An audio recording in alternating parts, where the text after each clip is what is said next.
Et bonjour à tous. Aujourd'hui, voilà, je voulais vous parler un petit peu du film Peking Opera Blues que j'ai revu avec ma copine hier soir. Voilà, c'est bon, pour la petite histoire. En fait, ma copine est chinoise et en fait, elle a pas beaucoup vu de films de Hong Kong dans sa vie. Elle a vu beaucoup de séries télé, de la TVB, mais elle a pas énormément vu de films. Et donc, en fait, en ce moment, bah, je lui fais découvrir pas mal de films de Hong Kong.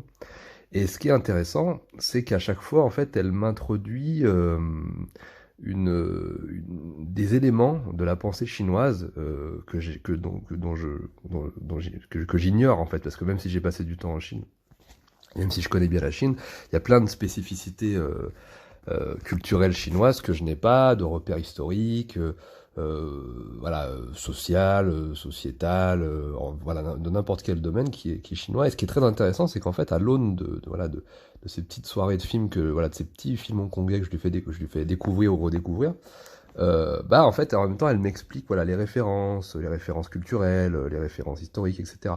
Et par exemple, bah, dans Peking Opera Blues, alors outre le fait que effectivement c'est un film qui malheureusement n'est pas sorti chez nous, je crois, dans aucun support. Et c'est bien dommage puisque c'est un grand chef-d'œuvre de Tsui Hark des années 80. Je crois qu'il a été fait en 87. Un casting incroyable, Brigitte Lin s'allier, voilà, tout un tas d'acteurs formidables, une histoire formidable, une mise en scène formidable. Voilà, c'est un très grand film qui malheureusement n'est pas sorti chez nous. Donc voilà, si un éditeur veut bien le sortir, ce serait vraiment chouette. Je crois pas qu'il soit sorti chez nous dans un support physique. Il est très difficile à trouver. Euh, donc voilà, donc très grand film des années 80, un grand classique du cinéma hongkongais. Et, euh, et qui traite effectivement de plein de sujets. Voilà, ça va de l'existence, voilà, de la de d'une espèce de trio amical, voilà, entre trois femmes qui se retrouvent à une certaine époque donnée. L'époque, voilà, le film se situe entre voilà, la fin des Qing et au début donc de la révolution du Kuomintang, etc. Avec tous les seigneurs de guerre qui se font la guerre et qui veulent le pouvoir, etc. Et se retrouvent voilà au milieu ces trois personnages féminins qui tentent de survivre. Alors il y en a une qui fait la révolution, une autre qui veut prouver que c'est une grande actrice d'opéra, une autre qui est intéressée par l'argent, et ça, du coup, ça montre trois caractères différents de femmes chinoises de cette époque, etc. Puis c'est à la fois super drôle, il y a, enfin un film parfait dans le sens où il y a absolument tous les éléments du cinéma de Hong Kong et du cinéma chinois. Voilà, le drame, la comédie, l'action, l'opéra, le vaudeville. Il y a des scènes de vaudeville absolument incroyables, comme ils en faisaient beaucoup à Hong Kong à cette époque-là. Voilà, les actrices sont très belles. Voilà, il y a tout un tas d'éléments qui font que vraiment un super film. Mais ce qui était encore plus intéressant, parce que moi, comme bon, bah, vous le savez, je suis français, même si j'ai passé du temps en Chine et à Hong Kong, il y a beaucoup de repères que je n'ai pas.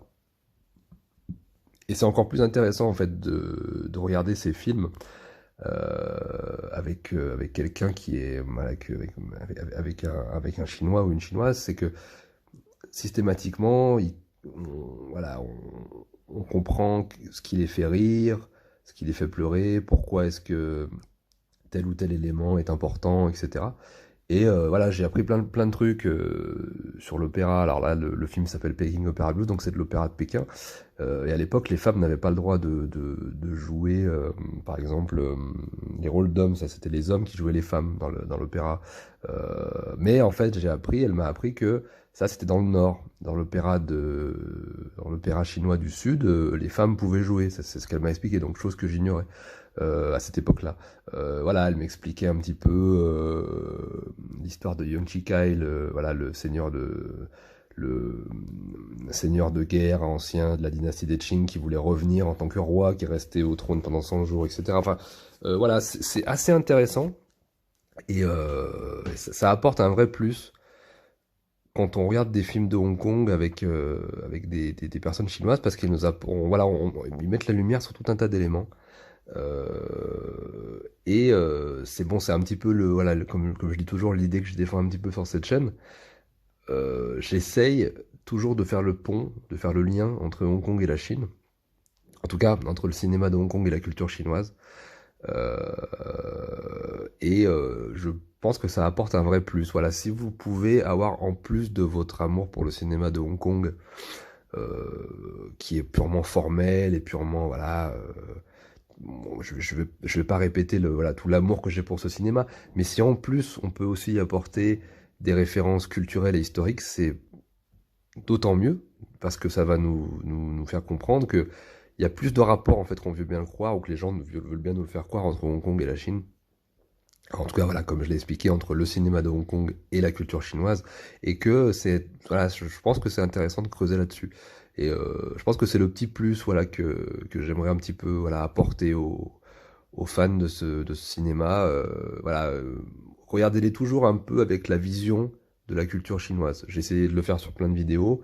Je pense qu'il y a toujours des éléments culturels et historiques qui ressortent, même du film le plus contemporain et le plus, voilà on peut tirer de la sève de la culture chinoise depuis un film comme Le Syndicat du Crime, comme je l'ai déjà fait. On peut y voir plein de choses. Enfin, c'est un peu plus facile Le Syndicat du Crime, puisqu'effectivement, comme je l'ai expliqué, c'était en fait la retranscription voilà, des chevaliers chinois, des chevaliers de sabre chinois à l'époque contemporaine. Euh, voilà, mais là, en tout cas, pour Peking Opera Blues. Voilà, donc déjà, faut absolument le redécouvrir, un film fondamental, incroyable. Voilà, si vous pouviez le regarder aussi à l'aune de la culture chinoise, ben, c'est très intéressant. Voilà, c'est ce que je vous conseille de faire pour une meilleure connaissance de tout ça. Je vous dis à bientôt, je vous embrasse, vive le cinéma de Hong Kong et prenez soin de vous. Bye.